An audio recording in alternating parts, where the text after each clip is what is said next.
I'd like you to meet a beautiful woman named Fataya. Fataya lives in Addis Ababa, Ethiopia, in an area called Bolibobola near the end of one of the runways at the international airport. Life is not easy for Fataya. She married a man who often became drunk and beat her, and they quarreled all of the time. She was a beggar on the streets. Then Fataya gave her life to Jesus Christ, and she was changed. Becoming a Christ follower was unacceptable to her husband, and so he left, leaving her to support herself and their 2-year-old son alone.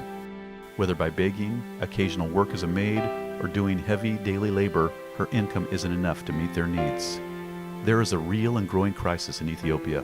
Steep inflation has meant rising rent and soaring food costs, making it hard for the poor to keep up. Most don't have the option of a financially supportive family, and government aid is basically non-existent. The church wants to help those in need, but is generally very poor itself and has very little to give. Hopelessness is rampant. What if we could identify and then stabilize families like Fataya and others like hers, finding a way to bring hope by meeting their basic needs? For the last 2 years, Adoption Ministry 127, a ministry of youth with a mission, has been bringing hope to some of the most vulnerable families in Ethiopia. We call this program Adoption Ministry because we match ministry partners here in the U.S. with families on the edge of collapse who adopt them by sending monthly support. The 127 refers to James 127, where God clearly tells us that to look after orphans and widows in their time of distress is the way we live out our faith. Providing basic essentials for these at-risk families will help to keep the family intact and prevent many children from becoming an orphan at all. With this goal in mind, we have partnered with local pastors in Ethiopia who recommend families in their congregations who are in the most need of help. These families are often unable to feed themselves and their children. When one of these families is adopted, they are embraced by a commitment of financial support. This $50 per month equips them with nutritious food, necessary medicines, clothing, school supplies, and shelter.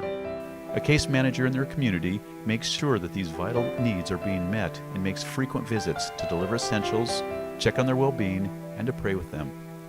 Fatai was adopted by a wonderful family in the U.S. who are bringing her this hope through their commitment of $50 a month. Right now, Adoption Ministry 127 is bringing the love and compassion of Christ to approximately 350 families. Now that Fatai's basic needs are being met, we want to help her find a meaningful way to support her little boy with her own God-given talents and gifts.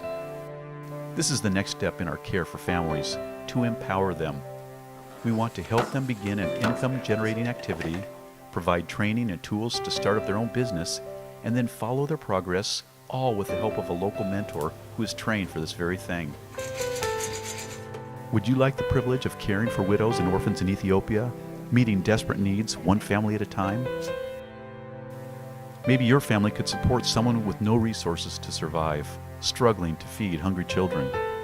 To be able to sleep in a dry room and eat meals regularly would be transforming to many of these families. Or maybe you would like to support a woman with the money needed to start a small business of her own. Let's listen to Fataya as she shares her hopes. መጀመሪያ እኔ ጌታን በጣም ላመሰግነው እወዳለሁ። ጌታን ከተቀበልኩኝ ኑሮዬም ቤቴም ተለውጦልኛል። እናንተ በምትረዱት እርዳታ የዕለት ጎሮሮዬን ልጄን ማስተምራለሁ። እኔም ጠግቤ በልቼ አድራለሁ። በፊት አስፋልት ላይ እየለመንኩ ነበር ልጄን የሚያሳድገው። አሁን እግዚአብሔር የተመሰገነ ይሁን። አሁን ይሄንን እድል ስለሰጣችሁኝ ራሱ በጣም አመሰግናለሁ። እኛን የምትረዱትንም ደግሞ በጣም ላመሰግነው እወዳለሁ። አሁን ልሰራ የሚያስበው ደግሞ አታክልቶችን የመሳሰሉ ነገርና ብስኩት መጥበስ እሱን እፈልጋለሁ። እግዚአብሔር ከረዳኝ።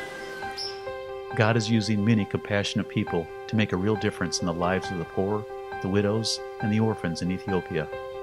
Together with you, we can bring families from despair to restoration and hope.